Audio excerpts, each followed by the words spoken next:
Ika-20 ng Hunyo, 1948, ang Western Zone ay tumagal sa labas ng komisyon sa Reichsmark. Ang D-Mark ay ipinakilala. Ang debate tungkol sa pera ay hinati ang Germany sa dalawang bahagi. 2 araw lamang ang lumipas, inuutos ng Moscow ang Berlin at sinakop ang mga bahagi ng Germany upang ipakilala ang bagong silangang mark. Hanggang sa sinimulang gamitin ng East Berlin ang bagong pera, sinundan ng West Berlin ang sarili nitong landas. Ang utos ng Russia ay idineklara na wasto para sa West Berlin. Makalipas ang ilang oras, sumagot ang mga Sobyet ng may isang pagharang. Isang air bridge na inayos ni General Clay, na may mga padala sa Berlin.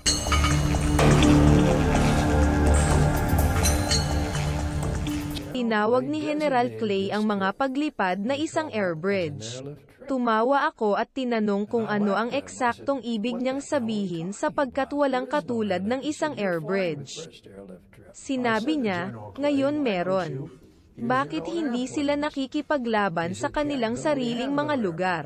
Tinanong ko. Sumagot si Clay, wala kami. Kaya ikaw at ang iyong mga piloto ay kailangang lumipad hanggang sa dumating ang amin at aprubahan ni Pangulong Truman ang operasyon. Sa ganitong paraan, sinimulan ko ang unang air bridge noong ika-23 ng Hunyo ng alas 8 ng gabi. June the 23rd flew the first airlift trip. Kanlurang bahagi ng Berlin, ang lahat ay naging itim pagkaputol sa kuryente. Nagsimula na ang pagharang. Sa mga unang oras, ang pagharang sa Western Zone ay pansamantala lamang, ngunit ang tanong ay naging kritikal, gaano katagal? Ang mga reserba ay sapat sa loob ng 30 araw. Wir hatten das Gefühl, es braut. Naramdaman namin na may mangyayari. Ano ito? Isang gyera. Sino ang nasa panig? Bilang isang katotohanan, wala kaming magawa. We were helpless. Durchzusetzen. Kinabukasan pagkatapos ng pagsisimula ng pagharang, ang alkalde ng West Berlin, si Ernst Reuter, ay nakilala si General Clay. Pinag-usapan nila ang sitwasyon sa lungsod. Und da hat General Clay dabei wohl diskutiert, kann ich mich auch verlassen darauf, dass die Berliner Bevölkerung... Nais malaman ni General Clay kung maaasahan niya ang suporta ng mga Berliner, kung tatanggapin nila ang peligro ng air bridge. Sumagot ang aking ama na dapat ayusin lamang ni General Clay ang air bridge at lubos niyang mapagkakatiwalaan ang mga Berliner. Für ihre Luftbrücke der Berlinerinnen und Berliner können sie versichert sein. Sa parehong araw, ang mga unang eroplano ng militar ay dumating sa Tempelhof Airport sa Berlin. Ngunit walang naniniwala na ang tulong na makakarating mula sa itaas ay sapat na. But my first trip when we came in over Berlin, the weather... Bagaman ang kalangitan sa itaas ng Berlin ay malinaw, hindi ko makita ang lungsod sa aking unang paglipad. Lahat ay parang tanawin sa buwan. Iniisip ko kung saan nakatira ang 2 milyong taong iyon. Nais kong malaman kung anong uri sila. Feel to me, you know, feeding your enemies. Ang West Berlin ay nangangailangan ng 400 toneladang kalakal bawat araw upang mabuhay. Ang eroplano ay maaaring magdala ng 600 tonelada sa unang araw. Ang air bridge ay nagbigay ng maraming trabaho. Tumulong ang 20,000 West Berliner sa pamamahagi ng kargamento. Ang karbon at pagkain una sa lahat ang harina para sa paggawa ng tinapay ang pinakamahalaga. Ang menu ng Berliner ay binubuo ng pinatuyong pagkain at nakalata na karne. Also die Trockenkartoffeln schmeckten scheußlich, es wusste niemand. Ang pinatuyong patatas ay masarap sa lasa at walang nakakaalam ng eksakto upang ihanda ito. Kaya ginasto namin ang pulbos ng patatas ngunit ano ang maaari naming kainin nito. Ang pulbos ng itlog. Oo. Na may halong ito sa pinatuyong gatas at kumain kami ng isang uri ng scramble egg o omelet. Ngunit ang maligayang buhay ay guwang. Ang bawat malayang lugar ay ginamit ng isang lupa.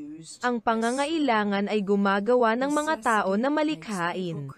Ang mga Berliner ay nagbago ng kanilang ritmo ng buhay. Ang kuryente ay madalas na magagamit lamang sa gabi. Ngunit ang mga bata, ang airbridge ay isang pakikipagsapalaran. Ang mga batang Berliner na ito ay eksaktong alam na ako, bilang isang Amerikano, ay dapat magkaroon ng mga bagay na wala sila.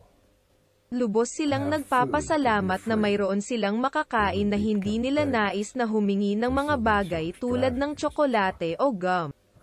Nais kong bigyan mo sila. Si Gail Halvorsen ay may ideya. Ito ay naging isang simbolo ng airbridge. Ang mga maliliit na parachute na may matamis mula sa kalangitan.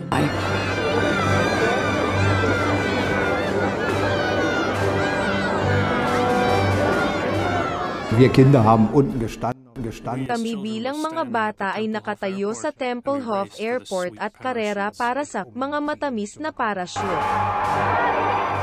Para sa mga bata ng nakapaligid na lungsod, ang bayani ng airbridge ay si Gail Halvorsen, ang piloto ng tsokolate. Sinulat ko sa kanya ang isang sulat ng hulog sa akin ang isang parachute dahil lumilipad siya sa itaas ng aming bahay araw-araw.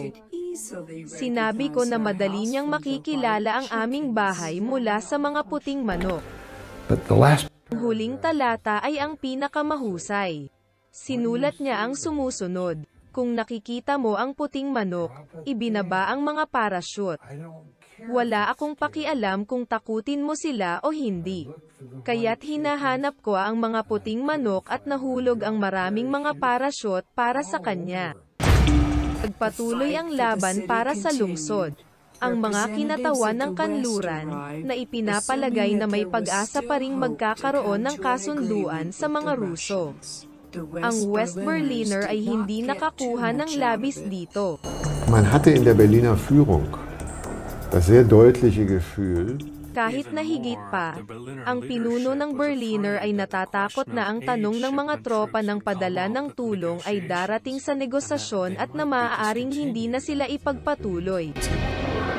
Dahil dito, noong ika-9 ng Setyembre, 300,000 katao ang nagmarcha sa mga guho ng Reichstag. Ipinakita nila upang ipakita sa mundo na hindi sila dapat bumangon sa West Berlin.